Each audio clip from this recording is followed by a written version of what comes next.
성도님들 혹시 성도님들은 별명을 좀 가지고 계십니까? 저는 어린 시절부터 지금까지 친한 사람들이랑 가족 간에 많이 부르는 별명들이 참 다양하게 있었는데요. 긍정적인 의미의 별명도 있을 것이고 그 반면에 좀 약간 부정적으로 "너 이거 고쳤으면 좋겠어." 하는 의미를 담은 별명들도 분명히 있을 것 같습니다. 제게 그런 별명을 하나 꼽자고 말하면요. 어떤 별명이냐면 "야 너 참 고신 같다."라는 별명입니다. 물론 이 별명은요. 제 고신 동기들 사이에서 사용되진 않고요. 전주에서만 사용되는 별명입니다.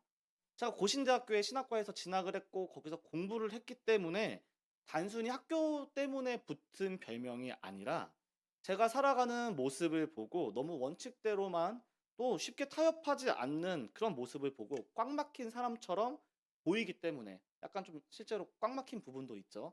그런 부분 때문에 "너 참 고신 같다."라는 별명이 붙여져 있습니다. 사실 처음에는요. 이 별명이 굉장히 기분이 좋지만은 않았습니다. 왜냐하면 이 말 안에는요. "너 너무 극단적인 것 같아. 너는 너무 답답한 사람인 것 같아.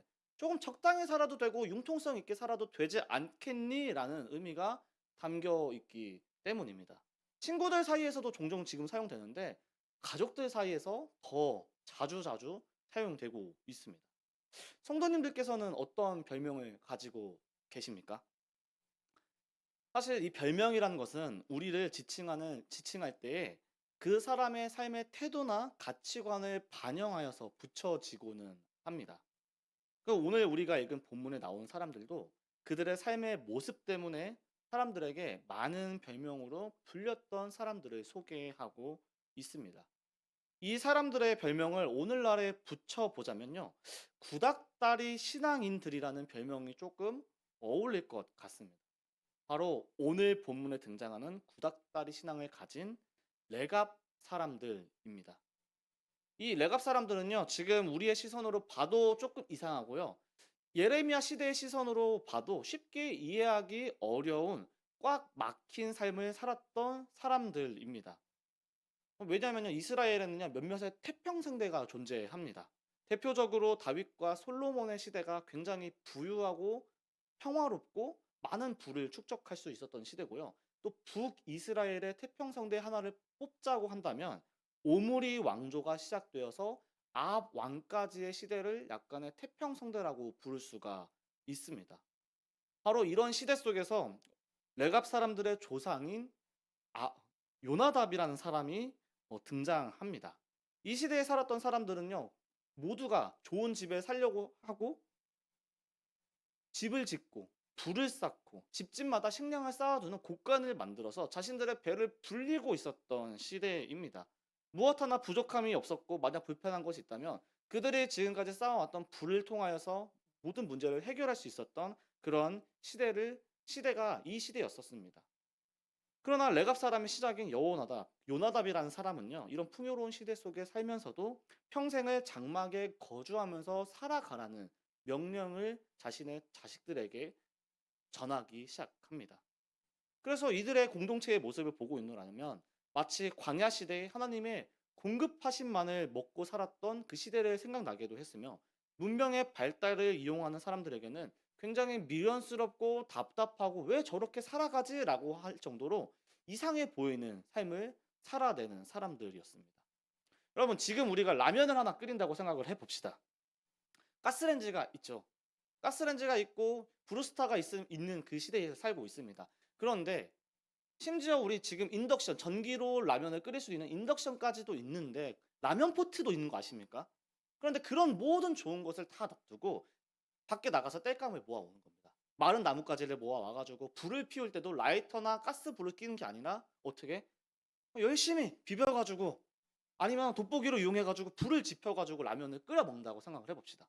근데 심지어 라면을 끓이는 그 용기도 가마솥이에요.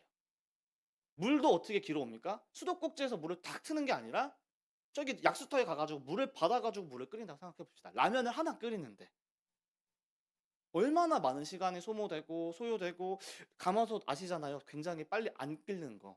그러잖아요. 그런데 거기다 라면을 끓여 먹는다고 생각을 해 봅시다. 물론 이렇게 지금 자연에 나가서 사는 자연인이라는 프로그램에 나오는 것처럼 자연인처럼 살 수도 있지만 사람들 대부분 뭐라고 말합니까? "와 왜 그렇게까지 불편하게 살아가?"라고 말할 것입니다. 레갑 사람들은요, 삶을 불편하게 살았는데 이스라엘의 식음료로 사용했던 포도나무에서 나오는 음료조차 마시지 않았고 식량을 저장하고 살아갈 수 있는 수단인 농사조차 짓지 않으면서 살아갔습니다. 그 또한 거기서 멈추는 것이 아니라 자신들에게 유익을 줄 수 있고 가산을 불릴 수 있는 어떠한 경제적인 수단, 포도나무조차도 그들은 가지지 않고 살아갔다라는 것입니다. 잘 생각해 봐야 되는 것은 모든 이스라엘 백성들에게 하나님께서는 무엇을 주셨습니까? 각 지파별로 그들의 기업을 주셨다라는 겁니다. 자신들에게 주어진 땅이 있고 농지가 있고 밭이 있고 자신들에게 주어진 목초지가 분명하게 있습니다. 하지만 이 레갑 사람들은 자신들에게 주어졌던 그 모든 것을 거부하면서 불편한 삶을 계속해서 살아왔다라는 것입니다. 다시 말해 이들은 그냥 불편하게만 살아갔던 사람들인데 하나님의 입장에서 봤을 때 손에 안전을 쌓아놓고 살아가기보다는 하나님께서 그날그날 공급하시는 삶을 택하며 살았던 사람들이라는 것입니다. 그들이 왜 이렇게 철저하고 사람들의 눈에는 꽉 막히고 답답하고 불편한 삶을 살았을까요? 레갑 사람들은 자신들의 조상인 요나답의 유언을 지키기 위해서 이렇게 살아왔다고 말하고 있습니다. 이 요나답의 유언이 무엇입니까? 오늘 우리가 읽었었던 본문에 나오듯이 자손들에게 포도주를 마시지 말며 집도 짓지 말고 화종도 하지 말고 포도원을 소유하지도 말고 오직 평생 동안 장막에 거하면서 살라는 말이었습니다. 생각을 한번 해봐야 됩니다. 많은 사람들은 옆에서 좋은 집에서 살고 있습니다. 아침에 일어나게 되면 농사를 짓고 있고요. 포도밭에 가서 일을 하고 있습니다. 장사를 해서 자신들의 재산을 불려가면서 모두가 그렇게 즐겁게 살아갑니다. 목이 마르면 물이 굉장히 귀한 기후이기 때문에 포도주를 마시거나 포도즙을 마시면서 자신들의 모든 목마름을 해결해 왔습니다. 그런데 레갑 사람들은 그렇지 않았다라는 겁니다. 왜냐하면 집을 짓고 씨를 뿌리고 포도원을 만든다는 것은 한 곳에 정착하여서 안전과 풍요를 누리는 삶을 의미하였기 때문입니다. 그런데 이렇게 한 곳에 머물러서 자신들에게 풍요와 안전을 누리면서 살아가는 것은 편리함을 주고 나에게 기쁨을 주고 나에게 안정감을 줄 수는 있을지언정 세상의 문화에 쉽게 동화되게 만들기도 한다는 의미를 가지고 있기 때문입니다. 요나답이 레갑 사람들에게 자신의 자손들에게 이렇게 명령한 이유는 자신이 살아온 풍요로운 시대 안에서 많은 사람들이 많은 것을 누리고 편리하게 살아가고는 있지만 가나안 땅의 문화였던 모든 우상 숭배와 쾌락의 문화에 취해서 하나님을 떠나가고 심판을 받는 이스라엘의 백성들의 모습을 보았기 때문입니다. 그 결과가 하나님의 진노를 샀고 자신들의 왕은 죽어가고 있고 자신들의 왕의 정치는 굉장히 불안정하고 평생의 전쟁에 끊이지 않았던 것을 보았습니다. 그렇기에 자신들의 후손들만큼은 세상의 가치관에 동화되지 않기를 바랐기에 이러한 이상한 명령, 불편한 명령을 내렸던 것입니다. 그리고 하나님께서 언제든지 떠나라라고 하면 떠날 수 있는 나그네의 정체성을 그들이 계속해서 가지고 살기를 원했기 때문에 후손들에게 편안함을 버리고 장막에 거주하며 엄격한 경계선을 그어주어 그들을 살아가도록 명령한 것입니다. 이들의 고집이 얼마나 대단한지 아십니까? 아시지 않습니까? 자녀들이 부모님 말 잘 듣던가요? 저도 잘 듣지 않습니다. 일찍 자고 일찍 일어나라. 잘 들을까요? 그렇지 않습니다. 아껴 써라. 배달 음식 많이 먹지 마라. 패스트푸드 많이 먹지 마라. 해도 잘 듣지 않습니다. 특히나 어머니가 지금 요즘 요양보호사 일을 하시면서 저희 콜라를 자꾸 마시지 말라고 하세요. 그런데 저는 이제 어떻게 할까요? 마신다는 거예요. 그런데 이 레갑 사람들은요, 굉장히 대단한 고집을 가지고 자신들에게 주어진 그 유언의 명령을 잘 지켰던 것입니다. 하나님께서 예레미야에게 레갑 사람들을 모아서 성전의 한 방에 모으고 그들에게 포도주를 마시게 하라라고 예레미야에게 명령을 하십니다. 그래서 예레미야는 하나님의 명령을 따라서 성전의 한 방에 레갑 사람들을 모아놓고 포도주를 마셔라라고 권면을 합니다. 생각을 한번 해보십시오. 당대 최고의 선지자 중 하나였던 많은 사람들이 저 사람은 이상한 말을 전하고 있지만 하나님께서 분명 함께하고 계시던 선지자야라고 알고 있는 사람입니다. 그런 사람이 여호와의 성전 앞에 그 사람들을 모아두고 야 하나님께서 명령하셨으니 이 포도주를 너희가 마셔야 한다라고 말했을 때 당연히 많은 사람들이 어떻게 생각하겠습니까? 나의 신념이 있지만 선지자께서 말씀하시니까 여호와의 전 앞에서 내가 마시는 거니까 하나님께서 명령하셨으니까 내가 이 포도주를 마실 수 있겠다라고 생각할 수가 있을 겁니다. 그런데 이 레갑 사람들은 굉장히 단호하게 한마디로 말합니다. 우리는 포도주를 마시지 아니하겠노라. 우리는 우리의 조상 요나답의 명령대로 레갑의 아들 요나답의 명령대로 이 포도주를 마실 수 없습니다라고 말하는 것입니다. 레갑 사람들은요. 시대의 흐름이나 종교적인 권위, 합리적인 핑계 앞에서도 자신들이 지켜야 할 기준을 절대 꺾지 않는 엄청난 고집을 보여준 것입니다. 세상에서는요 이렇게 말하는 요나답의 후손인 레갑 사람들에게 너희는 융통성도 없고 답답하고 정말 꽉 막힌 사람들이다. 왜 이렇게 구닥다리인 신앙을 가지고 살아가냐라고 말할 수도 있을 것입니다. 그런데 하나님께서는 이들이 지키는 그 모습을 보고 굉장히 잘하였다 칭찬하시는 모습을 보여주고 계십니다. 왜 하나님께서 이 사람들을 성전으로 불러서 포도주를 마시게 하라고 말씀하셨을까요?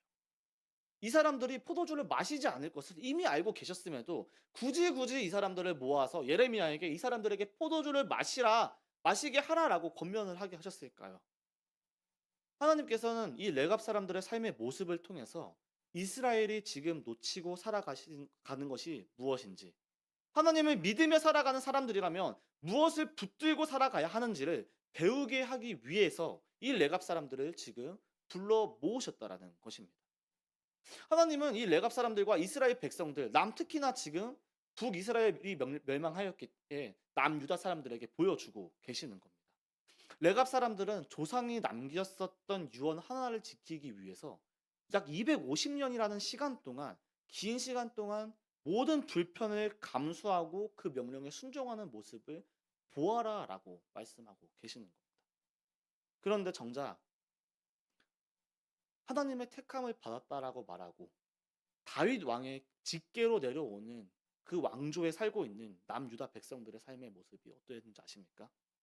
살아계신 창조주 하나님의 끊임없는 선지자들을 보았음에도, 하나님의 끊임없는 제사장들의 그 말씀을 들었음에도, 하나님께서 보이시는 수많은 징조를 보았음에도 그들은 하나님의 말씀을 귀에 담아두지 않고 살아가고 있었습니다.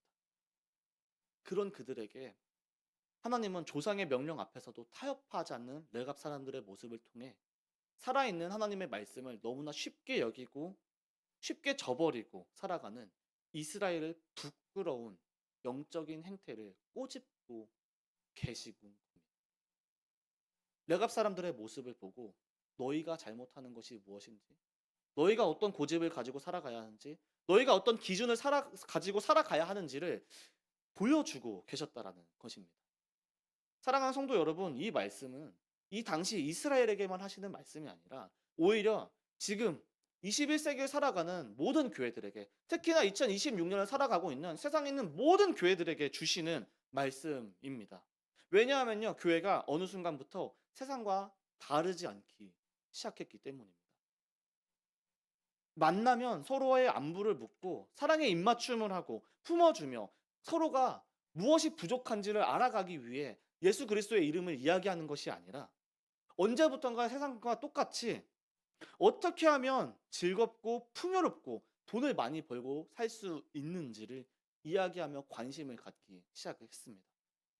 교회 안에서 예수 그리스도의 복음에 대해서 이야기하기보다 정치 이야기와 시사 이야기를 더 많이 하기 시작을 했습니다. 이웃들에게 복음을 전하고 그들을 섬기며 그들을 어떻게 품어주며 그들을 전도하여 올까를 생각하는 것이 아니라 교회가 어떻게 하면 더 많이 누리고 더 풍족하고 우리가 어떻게 더 즐겁게 살아갈 수 있을까를 논하기 시작했다는 것입니다. 편리를 따지면서 예배의 중심을 잃어가기 시작했고 좋은 게 좋은 거다라고 말하면서 교회가 가져야 할 복음의 순수성을 어느 순간부터 점점 잃어버리고 교회 안에서 찾아보기 어려워지기 시작했다라는 거예요.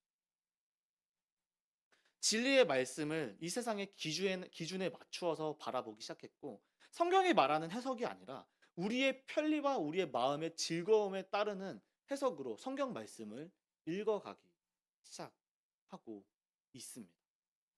그러면서 우리의 삶도 변하기 시작했습니다. 여러분, 왜 제 별명이 고신이라는 별명이었냐면, 제 친구들이 제 앞에서는 나 이번 주에 개강총회 가가지고 술 마셨어.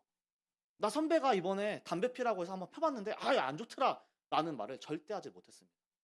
나 이번에 가족여행 가가지고 주일날 한번 예배 빠졌잖아, 이런 얘기 제 앞에서 하지 못했습니다. 그런 친구들이 제 앞에서 그런 이야기를 하면요, 제가 어떻게 그리스도인들이 술 먹고 담배를 피며 주의를 지키지 않는 이야기를 할 수 있냐고, 야 너희들 혹시 독사의 자식들이야? 라고 하면서 굉장히 세게 말했기 때문입니다. 물론 저는 잘 지켜왔어요. 주일 성서도 지켜오고, 삶으로 제가 술, 담배를 한 번도 입에 대지도 않고 정말 하나님의 말씀을 사랑하는 마음으로 그렇게 살아가기에 그렇게 지적을 해왔었습니다. 그런데 요즘은 어떻습니까? 이해는 분명하게 됩니다. 군대를 갔다 오니까 이해가 되더라고요. 왜 그렇게 살아가는지, 왜 그럴 수밖에 없는지 이해가 되더라고요.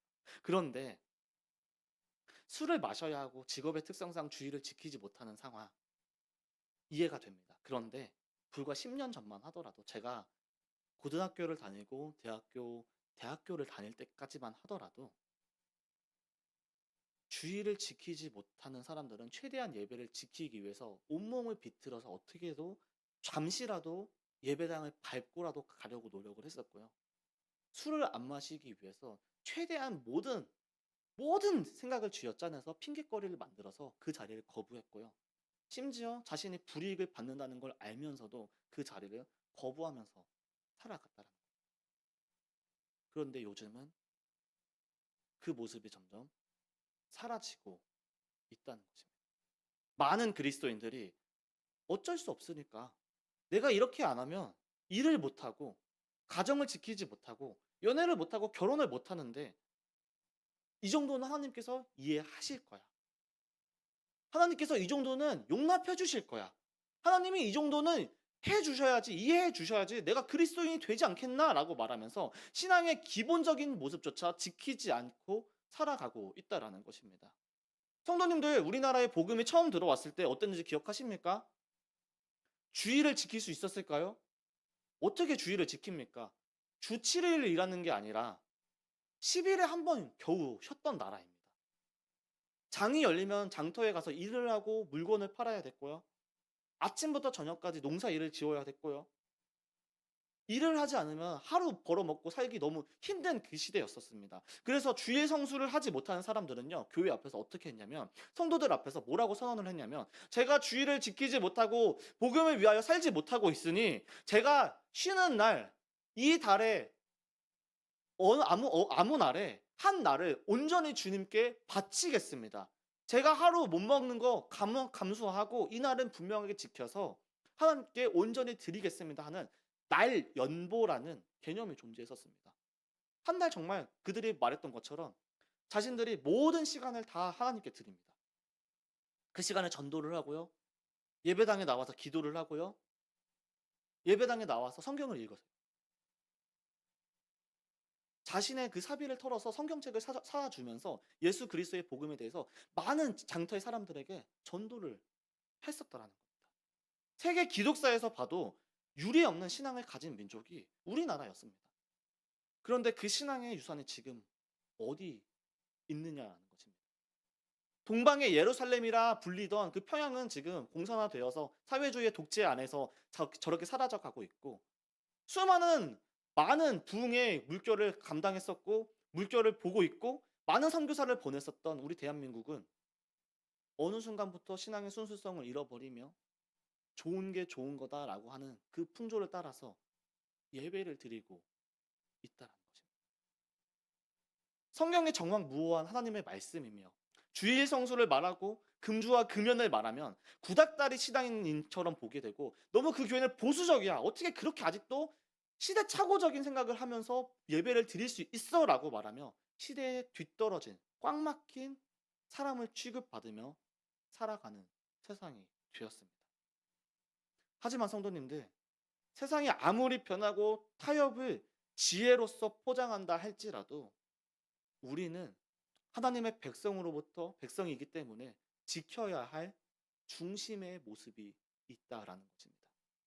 그리스도인에게는 세상이 다 넓고 편한 길로 간다고 할지라도 시대가 변하고 상황이 바뀌어도 명분이 아무리 좋다고 할지라도 하나님의 말씀이 아니라고 하면 가지 않는, 하지 않는, 하나님의 말씀이 맞다라고 하면 지켜야 할 거룩한 고집이 필요하다라는 것입니다. 세상은 앞으로도 우리에게 계속해서 적당히 타협하면서 살아라, 배타적으로 살지 말아라, 섞여 살아라라고 종용할 것입니다. 그러나 우리는 흔들리는 세상 속에서 내 감정이나 얄팍한 처세술이 아니라 오직 하나님의 말씀을 유일한 기준으로 삼고 살아가야 합니다. 편리함과 타협의 길이 아니라 조금 손해를 보더라도 십자가의 길로 나아가야, 주님의 말씀 앞에 내가 순종하겠습니다라고 다짐하며 날마다 결단하며 우리를 십자가 앞에 내어 놓아야 합니다. 하나님은 끝까지 거룩한 고집을 지킨 신앙인 레갑 사람들을 향하여 뭐라고 말씀하시냐면, 너희에게 영원히 내 앞에서 설 사람이 끊어지지 아니할 것이다 라고 복의 말씀을 선포하십니다. 이 말씀은 오늘날 우리에게도 동일하게 적용됩니다. 끝까지 성경을 기준으로 신앙을 지켜갈 때 잘하였다 충성된 종아, 네가 작은 일에 순종하였으니 주인의 기쁨에 참여하리라 라는 하나님의 칭찬을 받게 될 것입니다. 우리가 주님 앞에 서는 그날 이 영광스러운 칭찬을 받는 귀한 성도님들 되시기를 간절히 소망합니다. 이 시간 우리 함께